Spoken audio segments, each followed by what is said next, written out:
ராகு வந்து சதபிஷ நட்சத்திரத்தில் போகுது.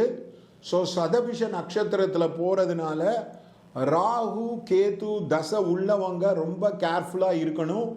ராகு கேதுவுக்கு வந்து பரிகாரம் பண்ணிக்கணும்.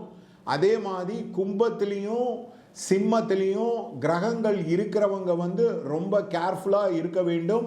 கும்பத்திலையும் சிம்மத்திலையும் ராகுவோட கிரகங்கள், இப்போ சனி ராகு, குரு கேது, இல்லை குரு ராகு, சனி ராகு, சுக்ரன் செவ்வாய் ராகு இருக்கிறவங்களுக்கு ரொம்ப டிஃபிகல்ட் டைமாக இருக்கும்.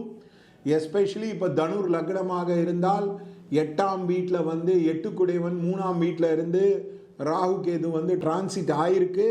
அந்த ராகு நட்சத்திரத்தில் they can have a lot of problem. அதே மாதிரி தான் அந்த ராகு கேதுவுக்கு வந்து இப்போ தசாபுக்தி நடந்து கும்பத்திலேயோ சிம்மத்திலேயோ ராகு கேது போச்சுன்னா கண்டிப்பாக ப்ராப்ளமேட்டிக்காக இருக்கும். இதுக்கு வந்து 9 months ஆஃப் டிஃபிகல்ட் டைம். கண்டிப்பாக நீங்கள் சர்ப்பசாந்தி பூஜை, ராகு கேது பூஜை வந்து பண்ணிக்க வேண்டியது இருக்கும். தயவு செய்து பண்ணிக்கோங்க. இதை பற்றி எலாபரேட்டாக அப்புறமா வீடியோவில் பேசுகிறேன்.